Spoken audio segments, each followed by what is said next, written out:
my guest settled down just now. Oh, I've not got my cup of coffee. My apologies, Gavin. I knew it was something. Okay, standards have slipped. Ross is in. I'll see if I can get Ross to make me a cup. Is that okay? I'll give him a shout. I'll give him a shout when I put a track on. But anyway, Gavin. Oh, Gavin Paterson. I must give him his correct name. And Gavin was just reminding me that, of course, he did play with Ken Campbell's Ideal Band for a wee while. Is that correct, Gavin? I did indeed. There was actually a nice wee bit of symmetry to that, because the very first folk gig that I ever went to was the Glasgow Folk Festival, and I think it must have been 1986. And the top of the bill on that night was Farewell to the Ideal Band, and that was their last gig. And it happened to be my first gig at a folk event. Years later, around about 2008, when I was stopping being a police officer after 30 years in Strathclyde Police. Oh, I better behave myself tonight. I thought I would become a full-time musician. And I played with loads of different people. I moved in and out of bands. But one of the bands that I moved into was, I saw an advert on the internet, and it was Ken Campbell looking for a keyboard player. So I became a member of his reformed Ideal Band round about the 2009, 2010, and I played with Ken for maybe 2 or 3 years as part of his reformed Ideal Band. So there was a lovely wee bit of how I get into this in the first place, and how I ended up playing folk music professionally, if you like, and that was thanks to Ken. And you also reminded me of Late Night Curry as well. Actually, we went to TMSA thing through, and I think it was Perth Town Hall. That must have been, God only knows, late 80s, early 90s, something like that. And that was a great night. It was the only time that I ever met and saw Hamish Henderson. And of course he sang Freedom Come All You, so that's a big memory for me. But yes, and I think we were sitting behind you in the bus, and we got talking, and drink had been drunk and all the rest of it, and I think there was a wee bit of hunger. There was a wee bit of hunger when we came off the bus in Glasgow, and we knew of a late night curry house, and so yeah, we went for a late night curry. But that's all our yesterdays. I think I can vaguely, a terrible thing to say, vaguely remember. But I wouldn't expect you to remember that, it's just one of these things. But I remember talking to you about the radio show, and matter of fact, I've still got some of your old stuff on cassette tape. From Radio Clyde, really? way back in the day. I've got a copy of that sometime. Absolutely. That'd be great. Thanks very much. You gave me a big red face. So listen, anyway. Get away from me. Your latest project is really yes. It's on the Clancy brothers and Tommy Makem. It is. It is. There's a long story. I mean, it would take forever to talk about how my love for the Clancys and the Makems developed, but over the years, I've developed a huge love for the Clancy brothers and Tommy Makem, and all the stuff that they did as sidelines, the stuff that they did solo with different family members, and it's a fantastic songbook that they've got. It's just that everybody thinks of them as the cliche.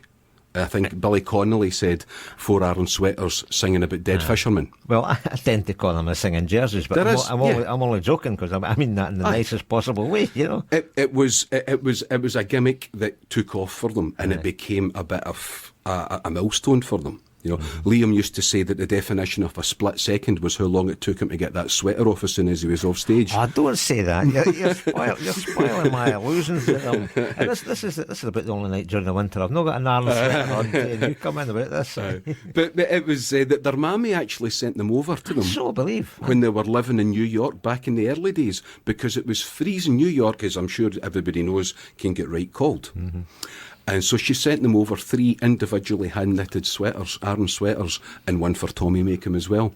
And their manager, who also went on to manage Barbra Streisand and lots of other people, but he was a guy with an eye for a gimmick. And he saw these iron sweaters and says, that's it, you wear them on stage. And they did. Then they went on to the Ed Sullivan Show, 1961, with the iron sweaters on, and they basically took America by storm from that. So, yeah, there is an awful lot of cliche there, and people think of the rousing Fine Girl Yars and the Wild Rovers and one thing and another, but they've got a songbook with hundreds and hundreds of songs in it, and not every one of them is well known. Matter of fact, most of them have probably been a wee bit neglected. So I've taken it upon myself to resurrect some of these songs and to do some of the more well-known songs, but not just do them in the way that everybody else has always done them. It's not a pub, bar room band just thrashing out these songs. I've tried to put new arrangements onto them all, so that it's not just a case of, here's another, because there's no point doing that. That would have all the originality of a speech by Donald Trump's wife, so I tried to be a wee bit more original than Mrs. Trump. I hope so, anyway. I hope so too. The first song I've got lined up, though, was a Scottish song, Barnyards O Delgaty. Aye. Well, that's the first track that's on the album, and I put that one on first. Well, obviously I'm Scottish, and that's a Scottish song. It's an old bothy ballad for the North East. And as I started looking into the Clancy songs, their first two albums were entirely composed of songs that they'd taken with them from Ireland over to America. It was songs that they'd learnt from Mammy Clancy and from Sarah Makem. Both of them were fantastic collectors of songs. I mean, Hamish Henderson gathered songs from them. Diane Hamilton, or Guggenheim, to give her a real name, collected songs from them. So they went over there with all these songs from their family. But then as they started making other albums, they had to find other songs. And I believe that they got the Barnyards from an album that McCall and Peggy Seeger had out around about 1960, right. And they had a version of Barnyards on it. And of course the Clancys did their own thing on it. So I've taken this song and my version of it, it's kind of mixed in with a wee bit of like Tex-Mex or Zydeco, which might sound a bit strange, but I think as a setting that it works. But it's basically, it is the old bothy ballad. I've not really changed any of the words, but I've changed the musical setting a wee bit. So yeah, Barnyards is the first track on the album.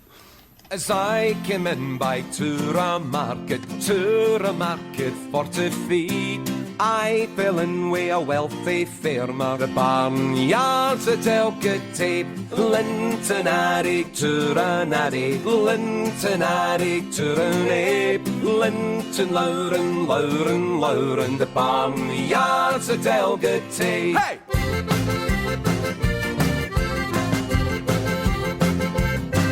He promised me the one best pair that there I set mine upon. But when I gave into the barn, there's nothing there but skin and bone. They all black horse had on his rump, and they all quite merely on our wine. For all that I would whop and crack, they would nae rise at yoking time.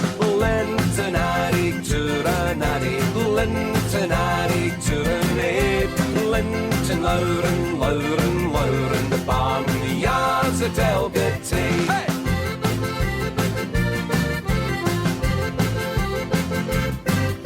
When I get to the kirk on Sunday, Molly's a bonny lass I see, sitting by her father's side and winking her abuse at me. I can drink and I'll no get drunk, and I can fecht and I'll no get slain, and I can lie with another man's lass and I'll still be welcome to my aid. Lintonary, Turanary, Lintonary, Turanary, Linton, Lauren, the Barnyards O Delgaty. Hey!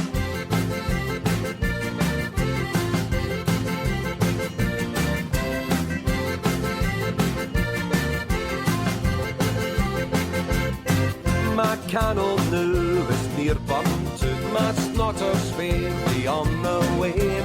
Fare ye will, ye Barnyards, you'll never catch me here again. Lintonary, Turanary, Lintonary, Turanary, Linton, Lauren, the Barnyards O Delgaty. Lintonary, Turanary, Lintonary, Turanary, Linton, Lauren, the Barnyards O Delgaty. Hey!